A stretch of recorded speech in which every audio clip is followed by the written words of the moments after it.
Hey guys, welcome back to our channel. Hope you have a wonderful day.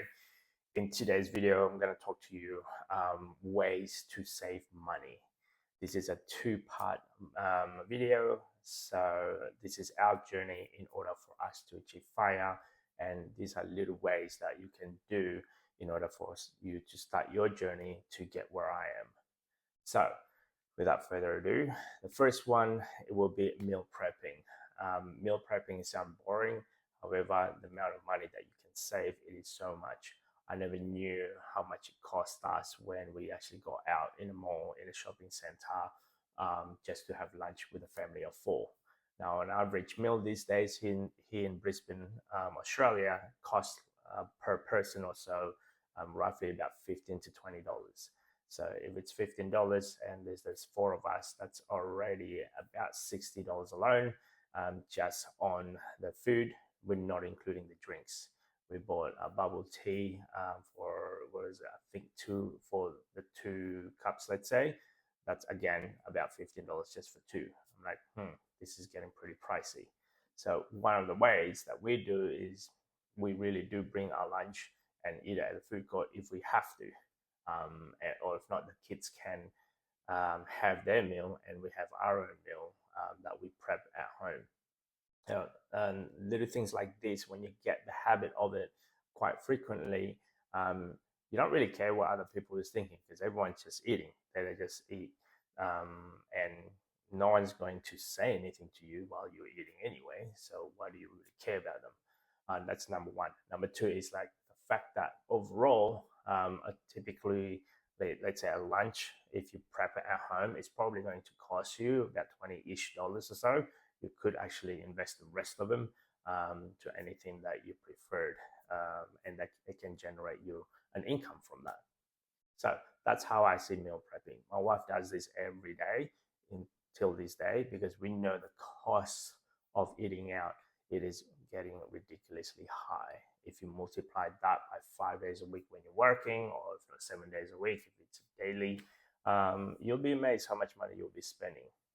The next one, it will be buying secondhand product. Some products that we buy actually is secondhand. Example would be our couches and our TV. We bought them secondhand when we moved in here because we don't see the justification of buying a big ticket item like that. And sometimes secondhand, it can go for a long way.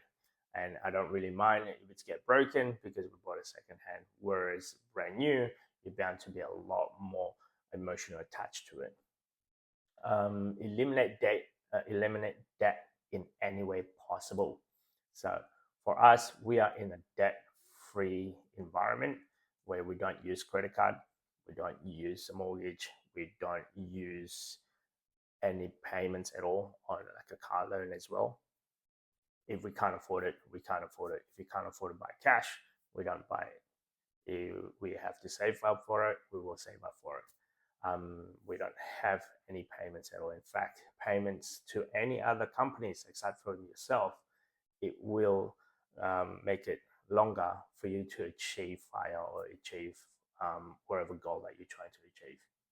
Another one would be automate your saving. So for us, on a typical week and 2 days after my payday or our payday, we tend to transfer to wherever it needs to go without us doing the hassle, without us actually interfering. In case if we forgot, in case we're tired, in case if something happened, we don't want to interfere that. I do have a couple of variables after my automation. Sometimes at the end of my pay cycle, I've still got leftovers. That's when I actually change it to a little bit variable where it needs to go. Because sometimes there are certain things around the house or so that might require urgency to getting it fixed up. And there are certain things that we can get by until further notice or until we save up for it. So another one would be cancel subscription. If you have a lot of subscription, I've noticed that with our subscription alone is getting higher and higher. However, if you don't use them over 3 to 6 months, you might consider saving yourself that money, or if not, cancel them. Because every month you don't use them, you don't utilize them, it's costing you money. Yes, it might be only $10, $20 here. However, those $10 or $20 can actually earn you more income also. Another one will be creating a budget and adjust accordingly.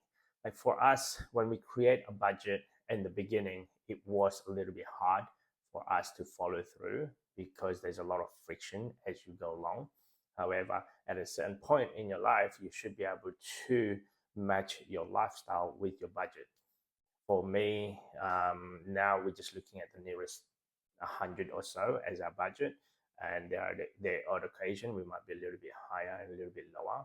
However, if you can master that, then you don't have to worry where money is going, where it's coming from also. So another one would be compare saving account.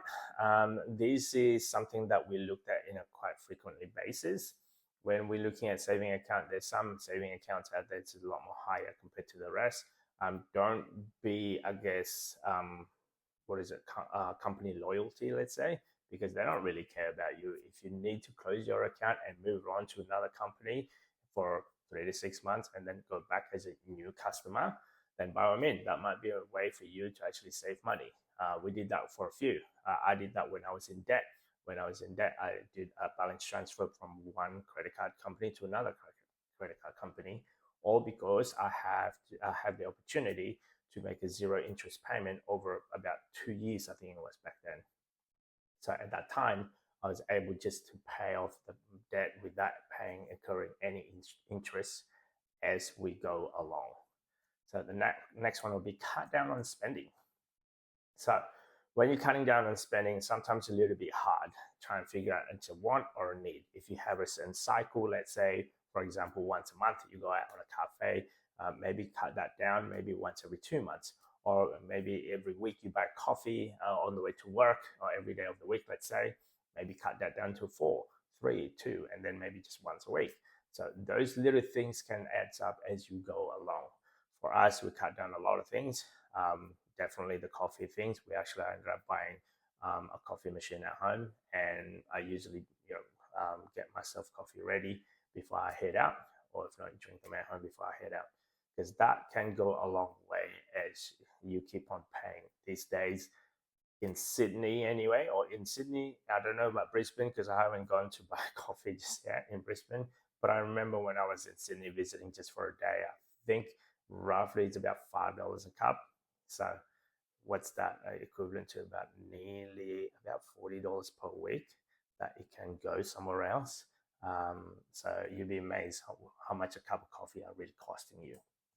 Switch bank. As I mentioned beforehand, if you're in debt, using the credit card and swap into another credit card to get a balance transfer, or if not, if you're looking for a better rate as well, if you own a mortgage, let's say, maybe sometime it is actually cheaper if you just do balance, remortgage, or moving it. It's equivalent to balance transfer in a way. So if you apply another home loan and I guess remortgage it and put it to a different bank, sometimes you get a cashback on that and a better rate.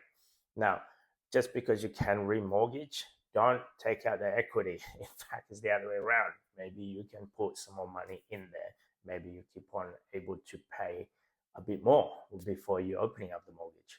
So there's ways on doing that. I'm using a mortgage broker, or if not, you can apply online in most banks, and they can figure that out for you. Or if not, go through the whole entire process and what you get out of it.